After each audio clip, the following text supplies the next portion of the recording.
dia harus mundur karena proses evakuasi akan dilakukan karena jalur ini menghalangi jalur untuk melakukan proses evakuasi korban. Ya, Insan, Anda juga harus pastikan Anda berada di tempat yang aman ya, jangan sampai kemudian nanti ada beberapa hal yang tidak diinginkan juga.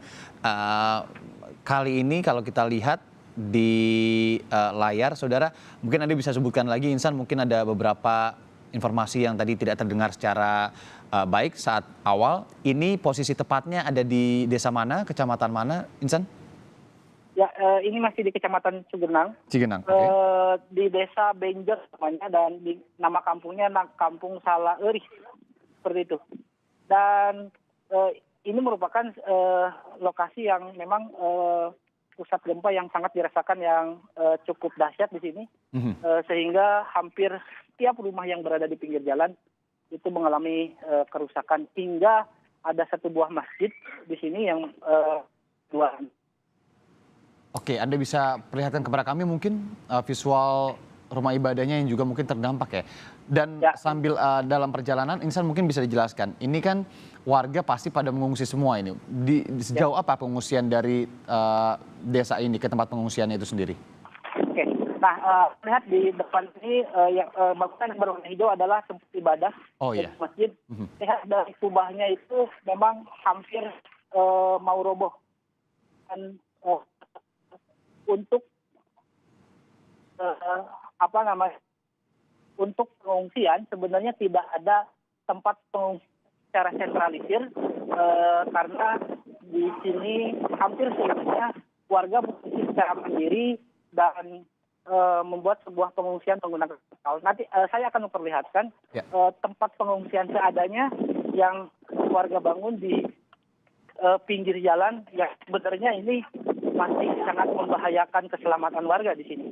Nah, ini adalah tempat pengungsian warga seadanya. Jadi dari malam tadi warga berkumpul di lokasi pengungsian, hanya mereka yang membuat dengan beberapa lembar terpal seperti ini.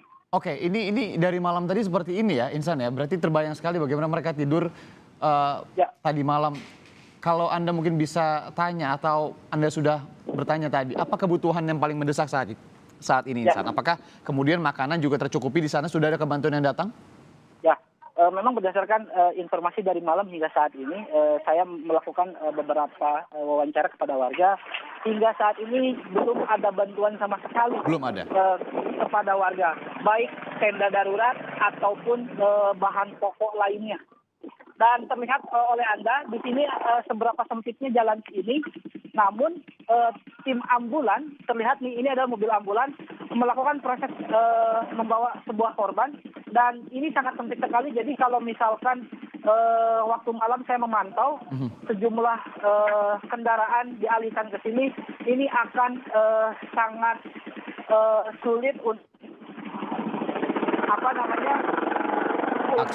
mengakses jalan ini karena terlalu padat dan jalannya sangat sempit seperti itu. Iya, terbayang sekali. Itu aksesnya sempit sekali, apalagi kalau ada mobil dari dari atas dan dari bawah, dua arah, ini akan juga menyulitkan ya. Kalau informasinya kan untuk pengungsian kemudian juga bantuan-bantuan ini akan disentralkan, dipusatkan di kantor Kabupaten Cianjur. Anda tahu kira-kira jarak dari tempat Anda melaporkan saat ini ke kantor kabupaten berapa jauh, Insan?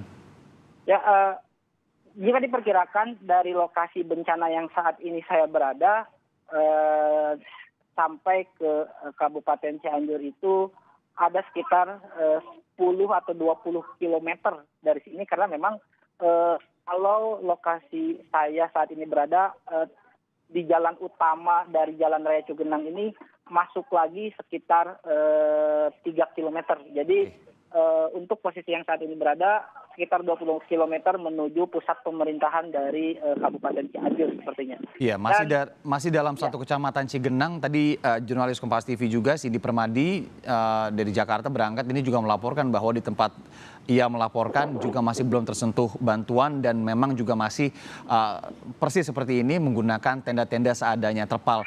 Insan, Anda bisa mungkin memperlihatkan juga lebih detail ke dalam sedikit. Sebenarnya mereka ini tidur di atas terpalkah? Sudah adakah setidaknya selimut di sana? atau seperti apa? Di atas tanah saja? Oke, ini terlihat ya pengungsi saat ini pengungsi di tempat seadanya dan terlihat terpal yang ada pun terlihat sobek dan ketika hujan terjadi ini bisa bocor sepertinya. Dan terlihat juga anak-anak sedang tertidur pulas, warga pun sedang ada yang sedang diobati juga karena memang bantuan sangat minim ke sini. Iya, iya. Oke, kita tidak berbicara makanan dulu. Bagaimana kondisi kesehatan warga ini, Insan? Apakah masih ada yang sakit dan belum tertangani? Ya, kebanyakan yang saya pantau adalah mereka mengalami luka-luka, luka ringan, luka robek dan hingga patah tulang tersebut ada. Saya pernah menanyakan kepada salah satu warga bahwa saat itu mereka mencoba ke klinik namun karena penuh mereka akhirnya kembali lagi di pengungsian dan melakukan pengobatan seadanya. Dan sebenarnya terlihat di belakang tenda pengungsian ini adalah lokasi ada 2 rumah yang roboh.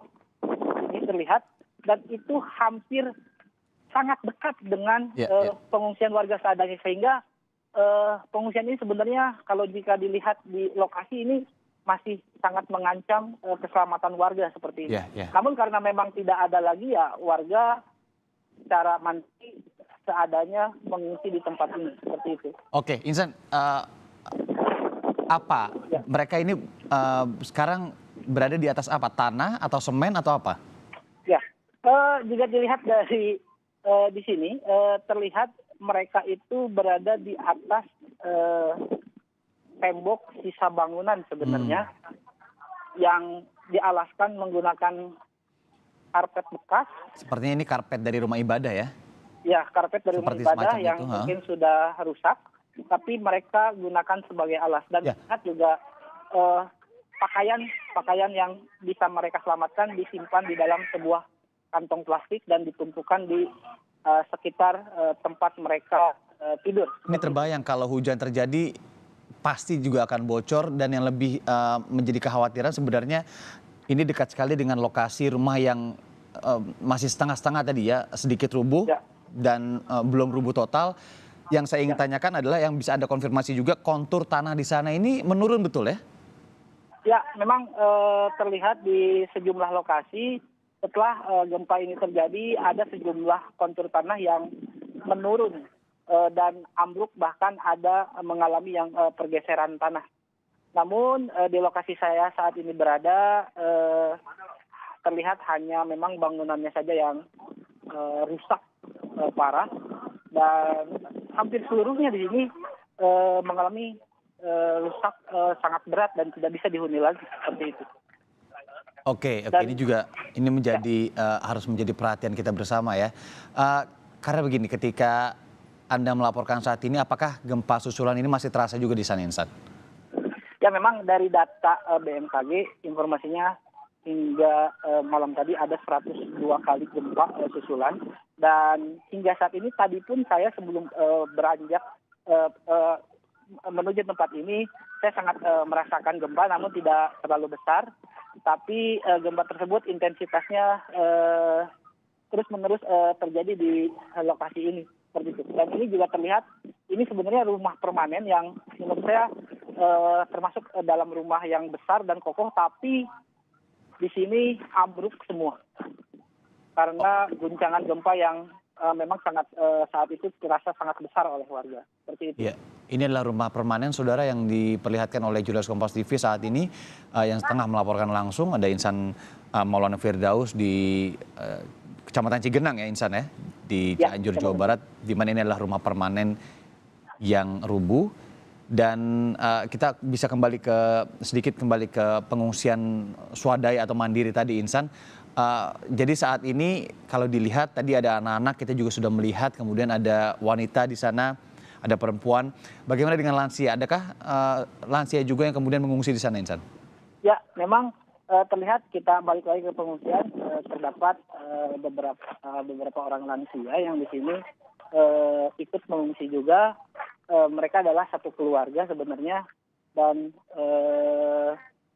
mereka tidak bisa kemana-mana lagi sehingga mengungsi di tempat seadanya seperti ini. Dan malam pun saya sempat melakukan wawancara terhadap salah satu warga yang saat itu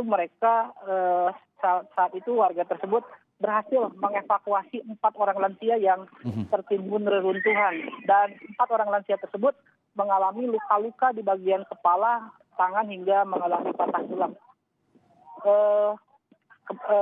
Korban lansia yang tertimbun tersebut rata-rata mereka tidak bisa bergerak dengan cepat karena memang lansia, dan akhirnya mereka terjebak di dalam reruntuhan tersebut. Seperti itu. Anda bisa konfirmasi, Insan, posisi tempat Anda melaporkan saat ini ada di tempat yang cukup tinggi begitu ya, dengan akses yang sulit ya? Ya, memang dari jalan utama Jalan Raya Cugenang, saya berbelok ke sebelah kanan, di mana jalan tersebut tidak terlalu besar dan posisi tanahnya lebih tinggi dari jalan utama.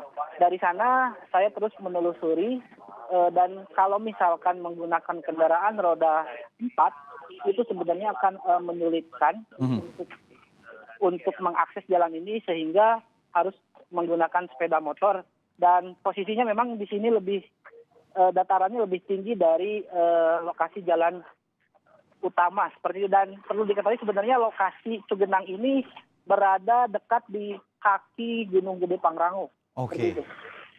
Nah, ini kan berhubungan dengan apa yang akan diupayakan oleh tim SAR gabungan, salah satunya BNPB ini untuk mengirimkan bantuan-bantuan dengan menggunakan helikopter dan juga mengangkut warga yang aksesnya masih sulit ataupun masih terisolasi. Kalau Anda pantau di sana, mungkinkah untuk helikopter juga ini bisa digunakan untuk mengangkut di sana? Adakah tempat pemberhentiannya di sana? Ya, dari pantauan saya hingga saat ini memang tidak ada lokasi gitu ya, yang terlalu luas untuk mendaratnya helikopter. Sekalipun ada lapangan, mereka pergunakan untuk lokasi pengungsian secara mandiri. Mereka membuat sebuah tenda dari terpal, gitu, seperti itu. Jadi kalau sejauh ini yang saya pantau itu tidak ada tempat helikopter untuk mendarat di lokasi Cugenang ini. Seperti itu. Oke, baik.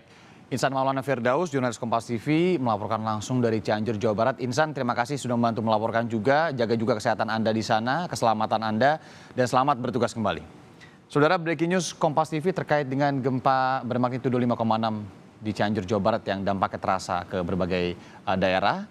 Di sekitarnya ini akan kami lanjutkan kembali usai jeda sesaat lagi.